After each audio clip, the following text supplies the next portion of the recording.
Assalamualaikum warahmatullahi wabarakatuh. Selamat pagi, salam sejahtera diucapkan kepada anak-anak murid cikgu.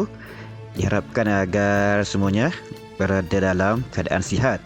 Bersama Cikgu Nazri lagi pada pagi ini bagi mata pelajaran Bahasa Melayu tahun 3. Hari ini kita akan belajar kemahiran menulis, iaitu menulis karangan berdasarkan kerangka. Selepas ini cikgu harap murid-murid akan dapat mengenal pasti isi kerangka dan menghasilkan karangan dengan betul. Tanpa melengahkan masa, jom kita mulakan aktiviti menulis kita pada hari ini. Anak-anak boleh buka buku teks muka surat 71. Baik, ini ialah jadual yang menunjukkan kerangka karangan dan karangan yang perlu anak-anak semua lengkapkan. Okey, kita ada pendahuluan. Isi pertama, isi kedua dan ketiga tidak diberikan. Jadi anak-anak perlu melengkapkan kerangka itu terlebih dahulu. Kita baca dahulu. Kami bersahabat, Saiful, Yime dan Jeva berbincang untuk menyiapkan karangan tentang menghormati sahabat. Baiklah anak-anak, mari kita tengok dulu kerangka karangan bahagian pendahuluan, iaitu hubungan rapat selain keluarga. Dan karangan yang dihasilkan sahabat ialah orang yang mempunyai hubungan rapat dengan kita selain keluarga. Apabila bersahabat, kita mestilah saling menghormati. Jadi ayat yang pertama tentang maksud sahabat, manakala ayat yang kedua pula menjurus kepada tajuk karangan yang hendak dihasilkan, iaitu menghormati sahabat.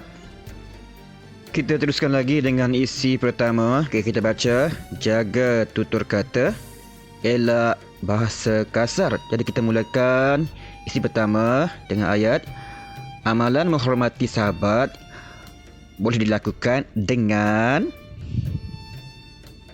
Kita kembangkan kerangka isi pertama dalam bentuk ayat yang lengkap.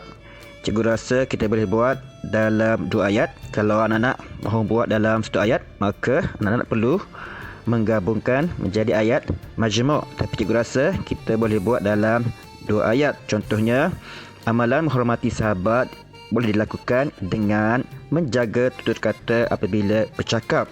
Kita perlu mengelakkan daripada menggunakan bahasa kasar kerana boleh menyinggung dan menyakitkan hati sahabat kita.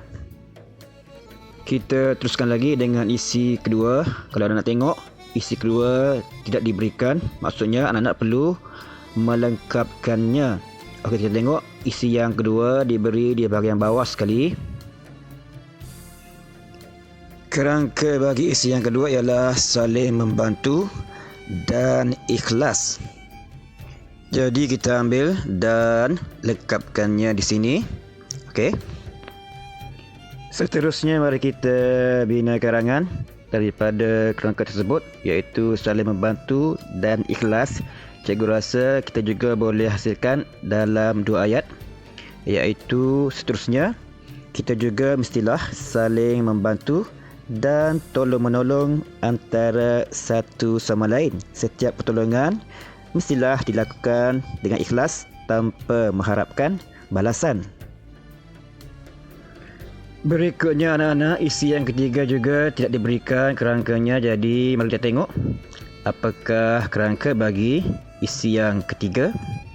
Baik, kerangka bagi isi yang ketiga mengambil berat dan berkongsi masalah.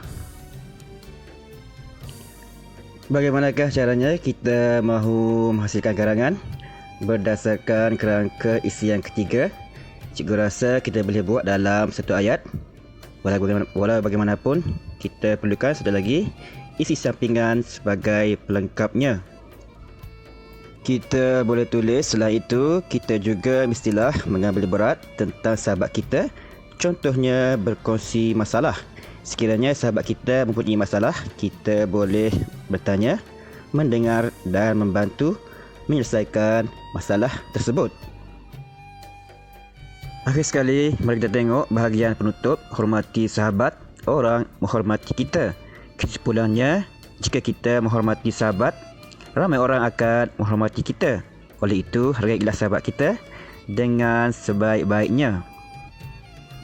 Maka siap dah sudah karangan kita jadi anak-anak salin semula dalam buku penulisan. Seterusnya anak-anak, aktiviti terakhir kita, anak-anak boleh cuba buat dalam buku aktiviti kos surat 79. Okey. Tajuknya raikan hari kebangsaan negara kita. Pendahuluannya diberi kerangka, isi pertama dan juga penutup. Anak-anak cuma perlu buat isi kedua dan isi ketiga.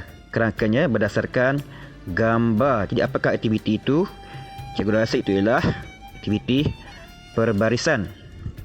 Kerangkanya anak-anak boleh bina perbarisan pelbagai kaum bangga. Manakala isi ketiga itu ialah perarakan kereta berhias. Jadi kerangkanya perarakan kereta berhias bertemakan Malaysia. Okey. Seterusnya anak-anak salin semula dalam bentuk karangan bagi isi yang pertama, isi kedua, isi ketiga dan juga penutup. Okey. Cikgu rasa itu saja perjalanan kita pada kali ini. Sehingga kita berjumpa lagi. Selamat belajar, jaga diri dan terima kasih.